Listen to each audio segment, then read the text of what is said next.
মেহমান হিসেবে উপস্থিত আছেন আমাদের প্রাণের মানুষ, হৃদয়ের মানুষ, বারবার কারা নির্যাতিত নেতা,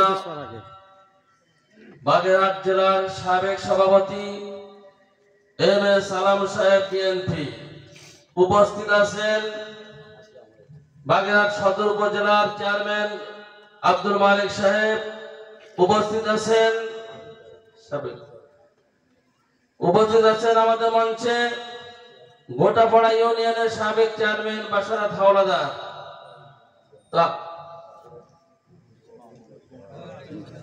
উপস্থিত আছেন আমাদের ভাই আবু আলারিয়াদ ভাই কাল্লাপাড়া।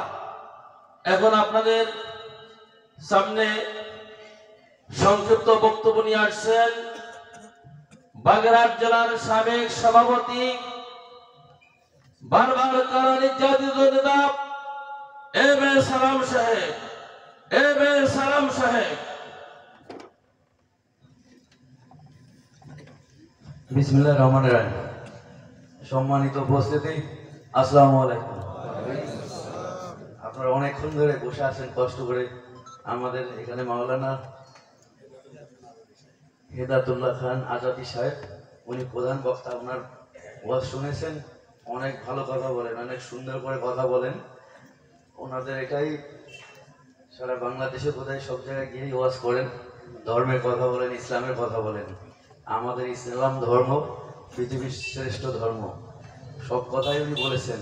তবে আজ আমরা বাংলাদেশে স্বাধীনভাবে বসবাস করছি। গত 5ই আগস্টের যে ছাত্র জনতা এবং আমাদের নেতাদের আত্মহত্যা হয়েছে, শহীদ হয়েছেন অনেক ছাত্র জনতা, এই তাদের রক্তের বিনিময়ে আমাদের দেশ দ্বিতীয়বারের মতো স্বাধীন হয়েছে। এবং 5ই আগস্টের পরেই আমরা কিন্তু আসলে সেই জালিম সরকারের হাত থেকে মুক্ত হয়েছি। গত 17 বছর, একটু আগে উনি বলছিলেন, মাহফিলের মধ্য থেকে অনেক মাওলানা বা হুজুর যারা কথা বলতেন উঠায় নেওয়া হয়ে গেছে, কথা বলার সময় মাইক কেড়ে নেওয়া হয়েছে, এমনকি আপনারা আপনাদের বাড়িতে ঠিক মতো ঘুমাতে পারেন নাই। আর বিশেষ করে আমরা যারা বিএনপি করি, যারা আলেম মাওলানা, তাদের উপরে অত্যাচার বেশি হয়েছে। যারা বাংলাদেশে ধর্মের কথা বলেন, ইসলামের কথা বলেন, তাদেরকে শেখ হাসিনা বা তাদের দল রাজাকার বানিয়েছে, রাজাকার বানিয়ে জেলে পুড়েছে। আপনারা শুনেছেন আমাদের প্রিয় নেতা মাওলানা দেলোয়ার হোসেন সাইদি, যাকে বাংলাদেশ শুধু না বিশ্বের অনেক দেশেই ওনার খ্যাতি আছে, নাম আছে। ওনার নামে মিথ্যা মামলা দিয়ে একটি বোধহয় রেপ কেসও দিয়েছিল, যার বয়স ওই যে সময় রেপের কথা বলা হয়েছে ওই সময় তার বয়স বোধহয় 5 বছর বা 7 বছর। এরকম এক মহিলা মিথ্যা মামলা দিয়ে ওনাকে জেলে নিয়ে কি করেছে, বিষ খাইয়ে মারিয়েছে। উনি কিন্তু মারা যান নাই, মেরে হত্যা করা হয়েছে। এরকম অনেক নেতাকে এভাবে জেলখানা নিয়ে হত্যা করা হয়েছে। আপনারা দেখেছেন আয়নাঘর, এমনকি 32 নম্বর বাড়ি, তার নিচেও আয়নাঘর ছিল, কিছুদিন আগে দেখেছেন। তো শেখ হাসিনা দেশের মানুষের সাথে বেইমানি করেছে।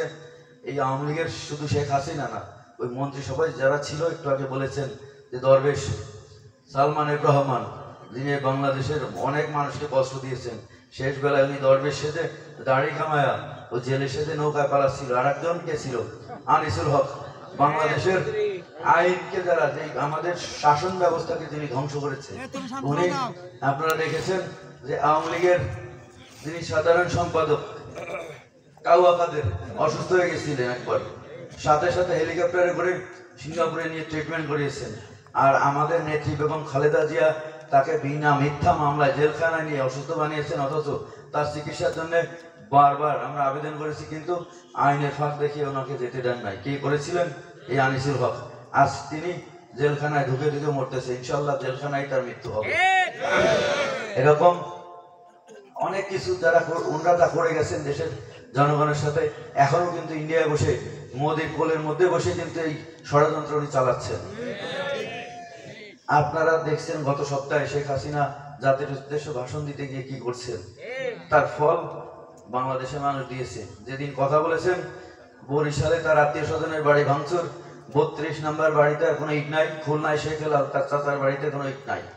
এরকম বহুত হয়েছে। আপনার কুষ্টিয়ায় হানিফের বাড়িতে ইট নাই, সব কিন্তু কারা খুলছে, কিন্তু বিএনপি নেতারা করে নাই, সাধারণ জনগণ, বাংলাদেশের জনগণ এই আওয়ামী লীগের কোনো নেতার কোনো কথা বাংলাদেশে আর শুনতে চায় না। কারণ কি, তার ফল আপনারা গত 17 বছর দেখেছেন। আমরা এই অন্যায় অত্যাচার জুলুম চাই না, আমরা চাই শান্তির বাংলাদেশ, আমরা সোনার বাংলাদেশ গড়ব, আমরা কোনো অন্যায় অত্যাচার জুলুম করব না। আমাদের হুজুর অনেক ভালো কথা বলেছেন, অনেকক্ষণ ধরে বলেছেন। আমি এর আগে 60 গম্বুজে একটি মহফিলে ছিলাম, ওখানেও শুনে এসেছি। আমাদের আসলে এইভাবে স্বাধীনভাবে কথা বলার এবং শোনার সুযোগ আমরা 17 বছরে আসলে বাংলাদেশ, পুরা বাংলাদেশটি একটি কারাগারে রূপান্তর করেছিল গত সরকার।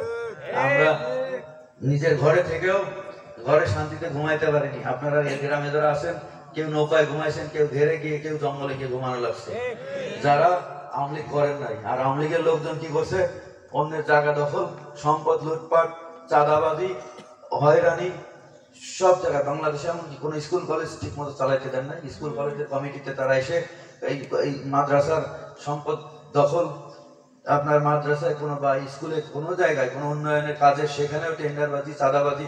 অনেক স্কুল কলেজের কাজ টেন্ডার হয়েছে, কাজ হয় নাই। এরকম বহুত আমাদের কাছে এখন নালিশ আসে যে আমাদের কাজ বন্ধ হয়েছে, এটাকে আবার চালু করান। এটা ওই ছাত্রলীগের, যুবলীগের ছেলেরা এগুলো সব করে গেছে। যাক, আমরা এখন স্বাধীন দেশে স্বাধীনভাবে বসবাস করছি। আমাদের অন্তর্বর্তীকালীন সরকার দায়িত্বে যিনি আছেন, ডক্টর মোহাম্মদ ইউনূস, উনি কিন্তু তো শান্তিতে নোবেল পেয়েছেন। উনি একজন শান্তিপ্রিয় লোক এবং বিশ্বনন্দিত নেতা। ওনার গুণের কথা বলতে গেলে অনেক সময় লাগবে, কিন্তু আমরা ওনাকে সহযোগিতা করছি।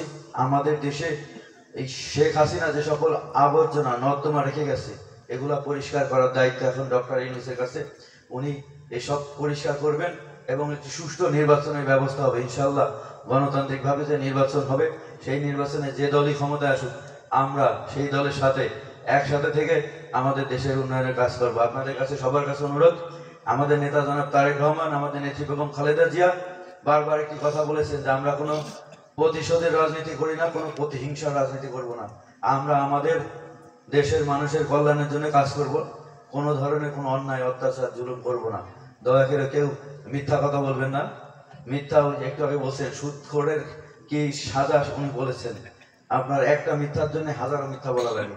এই জন্য আপনারা, আর যারা এখানে যুবক, এখানে অনেক ছেলেরা আছেন দেখছি, মা বাবার প্রতি সেবা করবেন।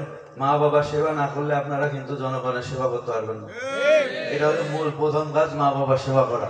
তো সবাইকে ধন্যবাদ জানাচ্ছি। আমি আর কথা বাড়াবো না। আপনারা হয়তো আমার কথা, আমি ওয়াজ করতে আসি নাই, যেহেতু আমি রাজনীতি করি, আমি আমার দলের কিছু কথা বললাম।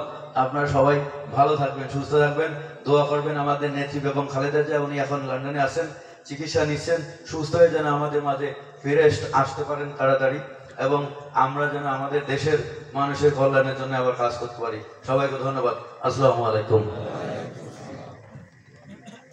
ধন্যবাদ আমাদের প্রিয় নেতাকে, যে আমাদের সঙ্গে দীর্ঘ সময় দিয়েছে। আমরা যে দীর্ঘ সময় পেয়েছি, আল্লাহ দরবারে শুকরিয়া আদায় করি, আলহামদুলিল্লাহ। আমাদের এম এ সালাম ভাই সময় দিয়েছেন, আব্দুল মালিক ভাই সময় দিয়েছেন, বাসারত ভাই সময় দিয়েছেন, আমাদের রিয়াদ ভাই সময় দিয়েছেন। দীর্ঘ সময়, এত সময় অনেক জায়গায় দেয় না। আমরা এতে খুশি না বেজার? আল্লাহ পাক আমাদের এম এ সালাম ভাইকে দীর্ঘ হায়াত দান করুক, আব্দুল মালিক ভাইকে, বাসারত ভাইকে, আমাদের রিয়াদ ভাইকে আল্লাহ পাক দীর্ঘ হায়াত দান করুক, সুস্থতা দান করুক, আমরা এই কামনা করি আল্লাহ দরবারে। এখন আমাদের মধ্যমণি, আমাদের প্রধান বক্তা 2-4 কথা বলে মোনাজাত করে ইনশাআল্লাহ আপনাদের কাছ থেকে বিদায় নিবে। কোনো কথা নাই ইনশাআল্লাহ। এই মাহফিল প্রতি বছর